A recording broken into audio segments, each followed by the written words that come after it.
Waalaikumsalam warahmatullahi wabarakatuh. Salam sejahtera bagi kita semuanya. Om Swastiastu, Namo Buddhaya, salam kebajikan.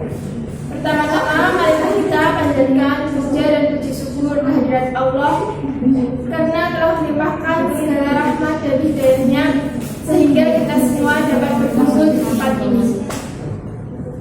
Salawat serta salam tak lupa kita haturkan kepada junjungan kita Nabi Agung Muhammad Sallallahu Alaihi Wasallam. Semoga kita semua mendapatkan syafaatnya di yaumul qiyamah nanti. Amin. Sebelumnya, perkenalkan, nama saya Yudi Susanti dari Prodi Pendidikan Bahasa dan Sastra Indonesia, Fakultas Kedokteran dan Ilmu Pendidikan Universitas Riau. Pada kesempatan kali ini, izinkan saya menyampaikan pidato tentang pentingnya menjaga bahasa Indonesia di era milenial. Pada zaman sekarang, teknologi internet sudah sangat canggih. Kita bisa membuka situs luar negeri dengan mudah tanpa kita berkunjung ke negaranya.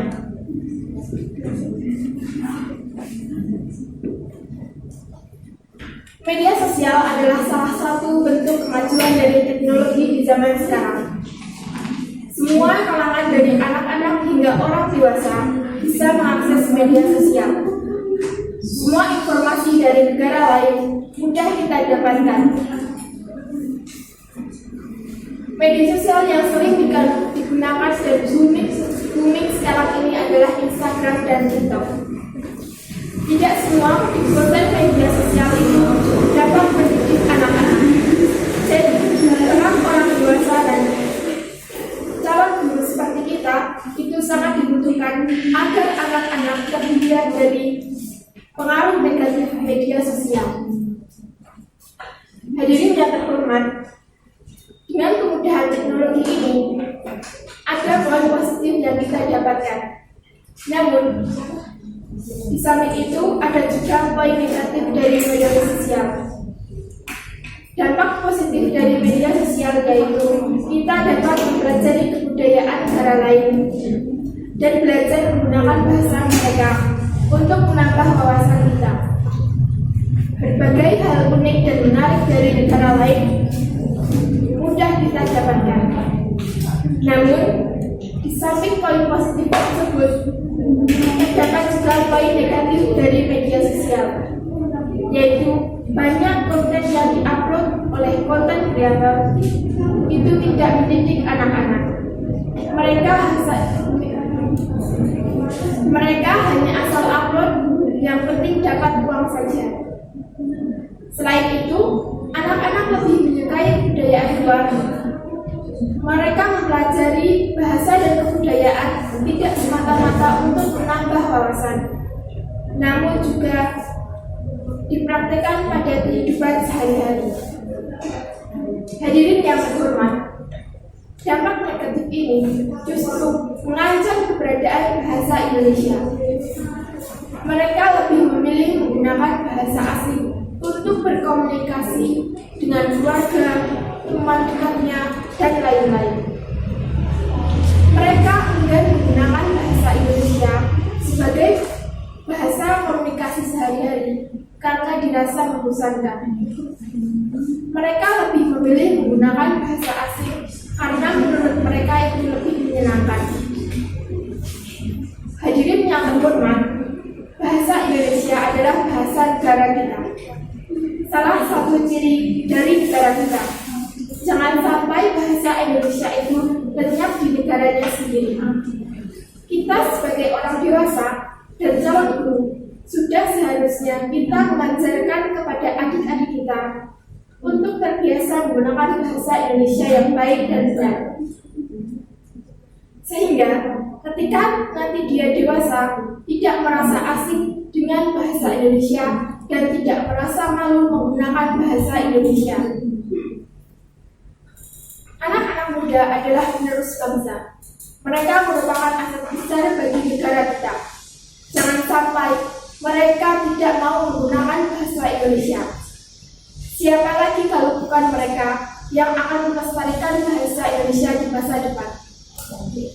Oleh karena itu, sudah menjadi tanggung jawab kita sebagai orang dewasa dan calon guru untuk memberikan pemahaman kepada mereka.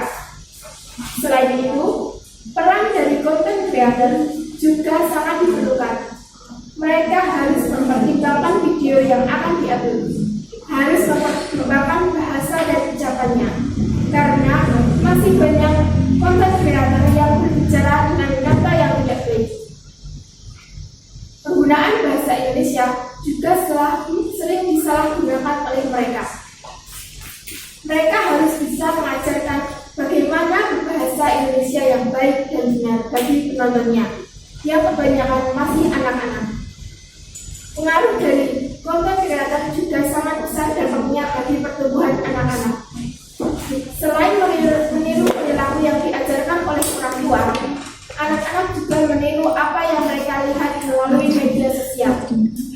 Sebaiknya, para content creator juga memberikan contoh bagaimana berbahasa Indonesia yang baik dan benar, sehingga tidak hanya mendapatkan viewers yang banyak, tapi juga dapat mendidik anak-anak secara tidak langsung. Hadirin yang terhormat, marilah kita jaga bahasa Indonesia dengan baik. Jangan sampai penerus bangsa tidak tahu apa itu bahasa Indonesia. Kita sebagai warga negara sudah sepatutnya bangga terhadap bahasa Indonesia. Kita harus bisa melestarikan bahasa Indonesia agar kita tidak lenyap termakan perkembangan zaman. Kita sebagai mahasiswa sudah sepatutnya ikut berperan aktif dalam melestarikan bahasa Indonesia. Kita ajarkan kepada adik-adik kita yang masih duduk di bangku sekolah, baik itu sekolah SD, SMP maupun SMA. Kita ajarkan kepada mereka bagaimana berbahasa Indonesia yang baik dan benar. Kita rangkul adik-adik kita untuk terbiasa menggunakan bahasa Indonesia. Selain itu, menemukan rasa cinta terhadap bahasa Indonesia di dalam diri sendiri juga sangat penting. Kita boleh menyukai dan menggunakan bahasa asing, namun tidak boleh berlebihan.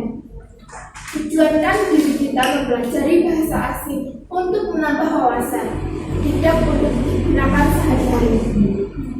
Membiasakan diri menggunakan bahasa Indonesia ketika melakukan aktivitas apapun, agar suatu ketika kita dihadapkan dengan lawan bicara yang tidak mengerti dengan bahasa daerah kita, mereka bisa memahami apa yang kita bicarakan.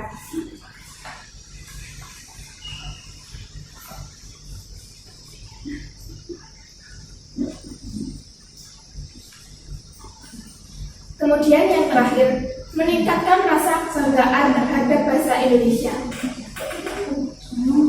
Kita seharusnya bangga dengan bahasa Indonesia, karena dengan bahasa Indonesia kita bisa menyatukan seluruh ras, agama, suku, dan budaya di berbagai macam daerah di Indonesia. Bukankah itu suatu hal yang perlu kita banggakan dan perlu dilestarikan dengan baik? Demikian yang dapat saya sampaikan. Kurang lebihnya mohon maaf, dan apabila ada salah kata dan tindakan saya yang kurang berkenan di hati kalian, saya mohon maaf. Wassalamualaikum warahmatullahi wabarakatuh.